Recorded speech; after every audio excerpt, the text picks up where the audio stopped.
name is Kosana Cherinka and I'm 30 years old. I'm currently doing tobacco farming and horticulture production in Rusape, 5 kilometers from Rusape town. I started doing agriculture when I was 21 years old. That was in 2016. After I acquired my degree in agribusiness management. So I'm actually a beneficiary of the land reform program. When my father acquired this farm, it's about 365 hectares. When my father acquired this farm, he saw that agriculture is a business that needs knowledge on how to produce, because he took it as a business, not as a domestic thing. So he actually sent me and my young brother to do. I went to Africa University and I acquired a degree in agribusiness management.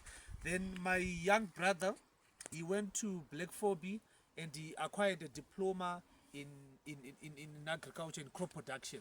So we actually merged the information that we had to come up with a lucrative business. So currently we are doing 15 hectares of tobacco and 5 hectares of maize and a hectare of tomatoes, but we are actually hoping to increase as the years goes by. So my encouragement to the youth is for them that they should join this agricultural business, since agriculture is something that is the backbone of the country, because we have realized that in tobacco production, China is actually increasing its smokers each and every year, and the statistics record that 1 million smokers actually increase per year. So I would advise the young youth to venture into agricultural business, since agriculture has a ready market. You can never go wrong when you do horticulture production, because everyone in this world needs to eat. So my advice is people should join agriculture, since we are beneficiaries of the land reform program. Like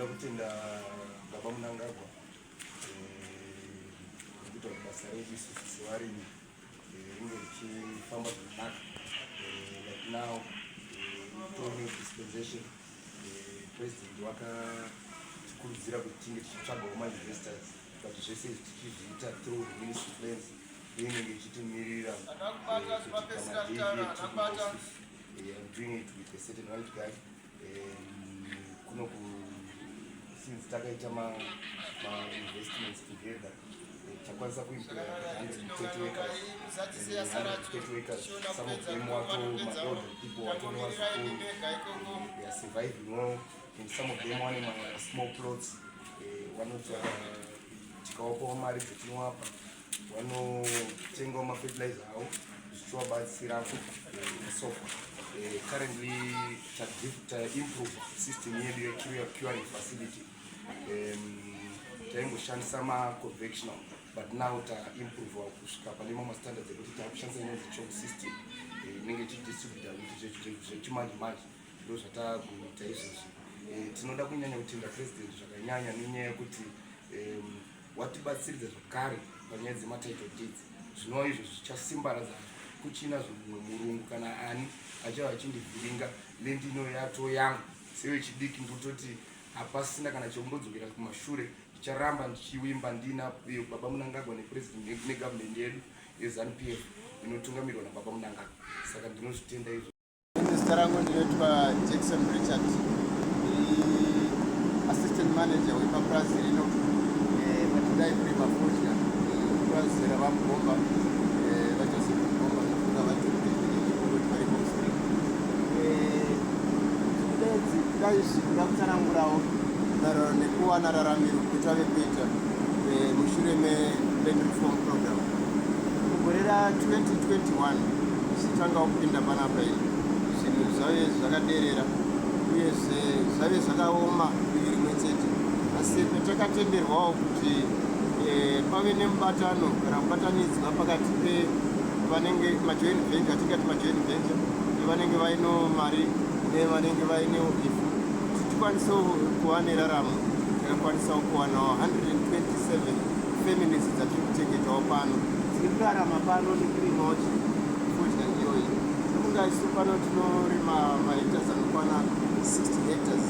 Ma60 hectares idzodzo dzararamisa mhuri dzakatoti wandei, uyezve nekuda kwemabasa ivanowana satinopuwawo kushanda imomo tichikwanisawo kusimudzira mhuri dzedu tichikwanisawo kuendesawo vana kuzvikoro nekuti tikatarisa pa124 127 families dzatinadzo pano paupenyu kedzavanadzo wasiyana noupenyu taive nawo munguva shoma yapfuura iyi.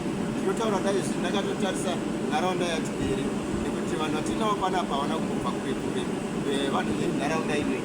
Kararamiro ketaita tairarama nekukura jecha kurwizimu tichitengesawo mudhorobha kuitira mabuilders kuti vawanewo tichiwanawo mari.